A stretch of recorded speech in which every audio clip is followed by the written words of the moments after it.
네, 이어서 김세라의 법률톡톡 시간입니다. 김세라 변호사와 함께합니다. 어서 오세요. 안녕하세요. 김세라 변호사입니다. 네, 요즘 날씨가 많이 추워져서 이제는 완전히 겨울이죠. 네, 올해는 더위가 정말 길었잖아요. 그래서 네, 가을도 늦게 오나 단풍도 늦게 지나 했었는데 또 금방 겨울이 된 것 같습니다. 네, 감기도 저도 한번 걸렸었는데 엄청 오래 가더라고요. 그래서 네, 독감 주사 꼭 맞으시고 네, 감기 조심하셨으면 좋겠네요. 네. 오늘 법률톡톡에서는 최근 있었던 여러 뉴스들과 또 네, 그 속의 법률 이슈들에 대해서 준비해 오셨는데, 네, 먼저 뉴진스 한이 근로자 아니야라는 뉴스 저도 봤었는데, 네, 이 걸그룹 뉴진스 멤버가 이제 하이브 내에서 따돌림을 당했다라는 의혹에 대해서 고용노동부가 근로기준법상 근로자로 보기 어렵다면서 직장 내 괴롭힘에 해당하지 않는다라는 결론을 네. 내놨잖아요. 이 사건은 뉴진스의 한이가 직접 고용노동부에 신고한 것은 아니고요. 네. 팬들이 신고한 사건이라고 합니다. 음, 한이가 지난 9월에 유튜브 방송에서 하이브 사옥 복도에서 대기하다가 지나가는 다른 연예인과 매니저에게 인사를 했는데 네. 어, 해당 매니저가 무시해라고 음, 말했다. 이런 경험담을 얘기했다고 해요. 네. 이 영상을 본 한 뉴진스 팬이 하이브 내에서 뉴진스 따돌림 의혹이 있다. 규명돼야 네. 한다라면서 국민신문고를 통해서 고용노동부에 직장 내 따돌림이라고 민원을 제기한 것이죠. 네. 그런데 말씀하신 대로 고용노동부는 이 사건은 한이가 연예인이고 근로기준법상 근로자로 보기 어렵기 때문에 종결 처분했다고 밝혔습니다. 음. 그러니까 일단 그런 행동이 직장 내 괴롭힘의 행위가 되냐 마냐를 떠나서 네, 일단 근로기준법상의 근로자가 아니기 때문에 네, 이게 직장 내 괴롭힘 행위도 성립할 수가 없다라는 거네요. 그렇죠. 직장 내 괴롭힘을 규제하고 있는 것이 근로자를 보호하기 위한 근로기준법이거든요. 네. 그래서 이제 근로기준법에 따르면 직장에서의 지위 또는 관계 등의 우위를 이용해서 업무상 적정 범위를 넘어 다른 근로자에게 신체적, 정신적 고통을 주거나 근무 환경을 악화시키는 행위를 직장 내 괴롭힘이라고 음. 보고 있고 금지하고 있어요. 네. 그래서 사실 한이가 당한 일 자체로 보면 따돌림 행위니까 네. 직장 내 괴롭힘 행위에 해당하는 것은 맞습니다. 음. 하지만 일단 전제가 되는 게 네. 이것을 적용받으려면 근로기준법상의 근로자여야 하는 것이죠. 네. 그래서 고용노동부도 이번에 말했듯이 법원에서도 아직은 연예인 같은 경우는 이제 그 전속 계약의 성질이 네. 고용 계약이 아니고 네. 민법상 위임 계약에 불과하다. 음. 그렇게 해서 근로기준법상 근로자에 해당하지 않는다고 보고 있거든요. 네. 법원에서도. 그래서 이번에 고용노동부에서도 이런 이유에서 일단 근로자성이 인정되지 않기 때문에 따돌림 행위에 해당하지 않는다고 한 것이고 네. 왜 근로자성이 인정되지 않느냐를 보면 근로시간을 정해놓고 근로장소를 정해놓고 또 사용자가 업무 지시를 하고 이런 것들이 근로자성을 판단할 때 되게 중요한 것이거든요. 네. 근데 아직 연예인 같은 경우는 음. 일하는 시간이나 장소가 고정돼 있는 건 아니고 급여도 일정치 않고 그래서 근로자로 보기 어려운 측면이 있는 것은 맞습니다. 음. 그래서 법원에서도 아직 그 근로자로 인정하지는 않고 있고요. 네. 네, 그러니까 연예인 같은 경우는 이제 우리처럼 일반 직장인과 같은 근로자로 인정되지 않는다라는 네, 거잖아요. 맞아요. 그런데 뭐 이번 사례처럼 아이돌 멤버가 대부분 음, 나이가 어리거나 음, 미성년자가 많잖아요. 네.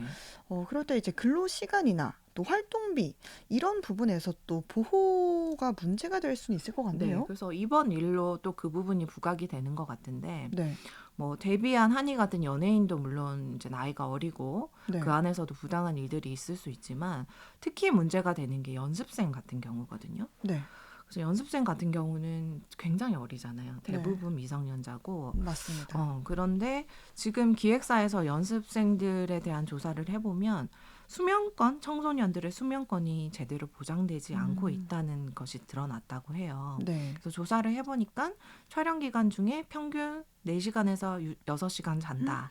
라고 응답한 대답이 57% 이상으로 와, 가장 많았고, 심하네요. 3시간 이하라고 답한 청소년도 존재했다고 하더라고요. 그러니까 음, 청소년 시기에 적정 수면 시간이 8시간이라고 하는데, 네, 그걸 감안하면 턱없이 모자란 수준이죠.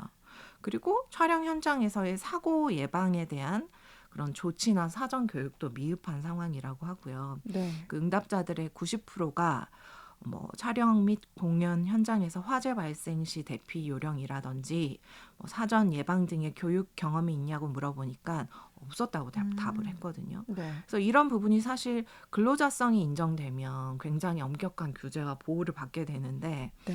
이제 그런 것들이 전혀 없는 것이죠. 그래서 근로자 같은 경우 특히 청소년은 고용 나이라든지 근로 시간이라든지 보호 규제가 더 크게 적용되는데 이런 면에서 그냥 근로자가 아니라고 봐버리니까 보호의 네. 사각지대에 있는 것은 맞는 것 같아요. 그래서 지금 나이가 어린 게 직장 갑질 피해 이번에 문제가 됐던 유진수도 네. 2022년에 데뷔했는데 전원 미성년자였고 그리고 평균 연령이 17.6세에 불과했다고 하니까요. 네. 정말 어린 이런 학생들이죠. 네. 그리고 보면은 또 음주운전 사고 후에 술을 네. 더 마셔가지고 음주 측정을 방해하는 이른바 술타기를 할 경우에 네. 무조건 처벌하도록 한 도로교통법 개정안이 통과가 됐네요. 네, 지금까지 이런 술타기 수법이 꽤 있었다고 하거든요. 네. 그러니까 이제 경찰이 음주 측정하려고 이제 막 두드리면 그 안에서 술을 먹는 거예요. 그 선 상태에서 네. 측정을 하면은 이제 수치가 나와도 방금 먹은 거니까 음주운전을 한 건 아니잖아요. 서 네. 있는 상태에서 네. 그런 식으로 하는 일들이 있었다고 하고요. 그래서 이번에 통과한 법안 내용은 이제 경찰의 음주 측정을 속일 목적으로 술을 추가로 마시는 등의 방해 행위를 금지하고 네. 이를 어길 경우에 1년 이상 5년 이하의 징역이나 500만 원 이상 2천만 원 이하의 벌금으로 처벌을 하도록 하는 그러니까 음주 측정 거부죄랑 똑같이 봐서 동일한 네. 형량으로 처벌하게 하는 그런 법이 개정이 됐고요. 네.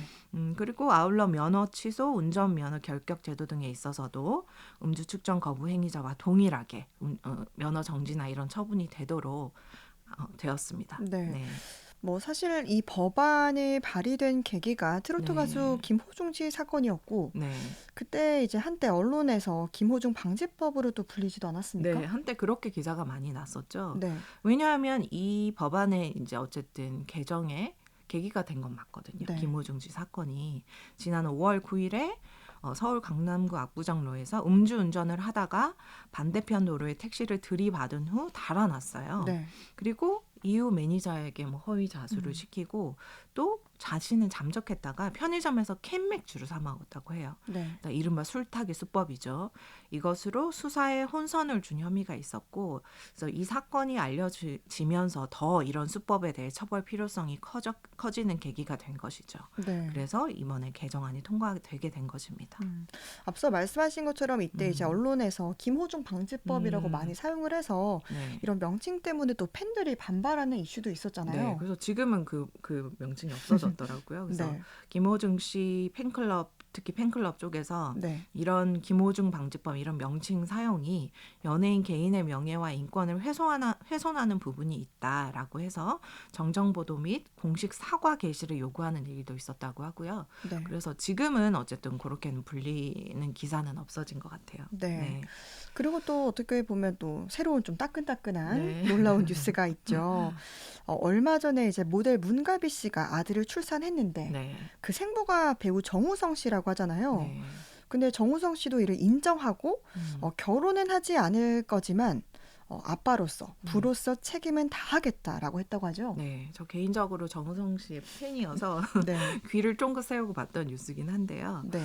그래서 이제 굉장히 흔치 않은 일이죠. 네. 우리 사회에서는. 그래서 더 이슈가 되고 있는 것 같고 그 사실관계를 보면 이제 두 사람은 결혼을 전제로 만난 것은 아니고 앞으로도 결혼 계획은 없다고 하고요. 네. 하지만 이 태어난 아이에 대해서는 둘 다 부모로서 책임을 다하기로 했다고 하고요. 네. 정우성 씨가 직접 태명도 짓고 산후조리원이랑 병원도 알아봐주고 뭐 이렇게 했다고 하더라고요. 네. 그러니까 결국은 정우성 씨는 미혼부가 된 것이고 문가비 씨는 미혼모가 된 것입니다. 아. 예. 근데 궁금한 게 그럼 이런 경우에 아이의 법적인 부친으로 인정을 받게 되는 겁니까? 그렇죠. 근데 지금은 엄밀히는 생부이고 네. 친부는 아닌 것입니다. 그러니까 음. 생물학적인 부이기는 하지만 네. 법적으로 뭐 상속권이나 친권이나 이런 거를 인정되는 법적인 부치는 친부라고 하는데 아직은 친부로 인정되지는 않은 것이고 네. 간단하게 인지라는 절차를 하면 돼요. 음. 정우성 씨가 인지의 절차를 거치게 되면 이제 생부이자 친부가 될 수도 있습니다. 그러면 인지를 하지 않으면은 법적으로는 받을 수는 인정이 없는 안 거네요? 되는 거죠. 그래서 그런 절차는 아마 그냥 간단한 거니까 거치셔서 이제 하실 것 같긴 해요. 네. 지난해 보니까 이 혼인 외에 이런 관계에서 태어난 신생아가 네. 10,000명을 돌파했다고 하더라고요. 3년째 음. 증가세를 보이고 있다면서요. 네. 그래서 이 정우성 씨 사건으로 이제 혼외자에 대한 문제가 또 부각되고 있는 것 같은데 말씀하신 대로 부부가 아닌데 아이를 가지는 경우가 늘어나고 있다고 해요. 우리 사회에서도. 네. 통계청이 지난 8월에 공개한 2023년 출생 통계에 따르면 지난해 혼인 외 출생자는 1,900명으로 네. 집계됐고 이제 전체 출생아의 4.7% 수준이라고 합니다. 근데 혼인의 출생아는 이제 2013년에 9,300명에서 2020년에 6,900명까지 줄었다가 네. 이제 2021년, 2022년 계속 증가세를 보이고 있다고 해요. 네. 지난해까지 3년 연속 증가했다고 하고요. 네. 그러니까 이제 법적으로 혼인 신고를 하지 않고 동거하는 사실혼 관계 등에서 출산하는 경우가 늘어나고 있는 것이고 네. 정우성 씨 차례처럼 사실혼이 아닌데도 이제 그렇게 미혼부, 미혼모로서 출생하는 경우도 있는 것이고요. 네. 근데 이게 늘어나고 있다고는 하지만 OECD 회원국의 평균 혼외 출생률이 41.5%라고 해요. 네. 그거에 비하면 우리 4%는 낮은 수준이라고 하고요. 프랑스는 60%가 넘는다고 하더라고요. 그렇군요. 그래서 이제 미혼모나 미혼부에 대한 사회적 인식도 변화할 시기가 되지 않았나 이런 이야기도 나오는 것 같습니다. 네. 네. 오늘 뉴스를 통해 본 법률 살펴봤습니다. 법률 톡톡 김세라 변호사와 함께했습니다. 고맙습니다. 감사합니다.